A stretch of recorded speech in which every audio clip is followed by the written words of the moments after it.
ఈ రోజే డౌన్లోడ్ చేయండి. మీ ఫేవరెట్ షోస్ చూడండి. అక్కా, ఏమైంది? ఎందుకలా ఉన్నావు? ఏం చెప్పమంటావా ఆనంద? ఆ దేవుడు నా రాతెందుకు ఇలా రాశాడో, ఆ విధి ఎందుకు నా మీద ఇంతలా పగబట్టిందో అర్థం కావటం లేదు. ఏంటక్కా ఆ మాటలు? ఇంతకీ ఏం జరిగిందసలు?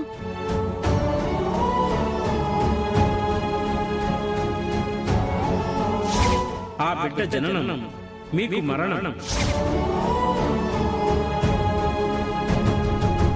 అనన్య కడుపులో పెరుగుతున్న బిడ్డ మూలంగా నా ప్రాణానికి గండ ఉందని తెలిసి అనన్య చాలా ఎమోషనల్ అయిపోయింది. అసలు ఆ మాటని తట్టుకోలేక నా కోసం తన కడుపునే తీయించుకోవడానికి సిద్ధపడిపోయింది. అవునా అక్క? అవును. పాపం అనన్య నా కోసం తన అమ్మతనాన్నే త్యాగం చెయ్యాలనుకుంటోంది.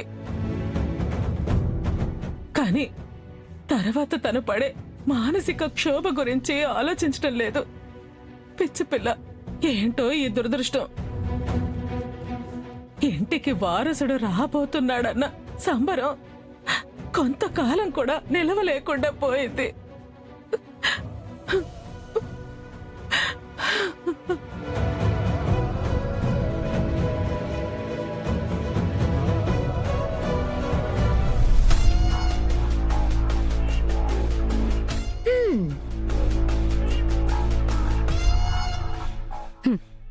ఏమే త్యాగమూర్తి, మొత్తానికి నీకు లేని కడుపుని మీ అత్తగారి ప్రాణం కోసం త్యాగం చేయడానికి సిద్ధపడిపోయావన్నమాట.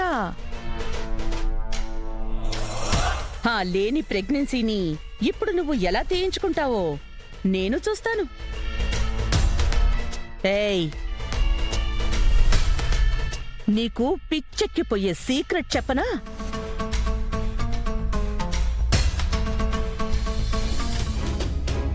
అక్క అక్క,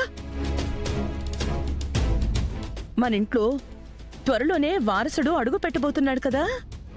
ఆ బిడ్డకి ఏ దిష్టి తగలకుండా అంతా క్షేమంగా శుభంగా జరగాలని వెళ్ళొకసారి గుళ్ళో పూజ చేయించక్క. అంతా మంచి జరుగుతుంది. అవునానందా, ఏదో ఒక పని హడావిడి మూలంగా ఈ సంగతే మర్చిపోయాను. వెంటనే వెళ్ళి పూజ జరిపిస్తాను. అక్క, కూడా అన్నయ్యని కూడా తీసుకెళ్ళు. సరే ఆనంద.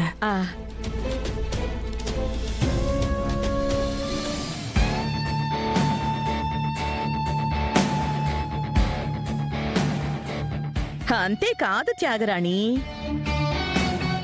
మీరు వెళ్ళిన చోట స్వామీజీని సెట్ చేసింది కూడా నేనే.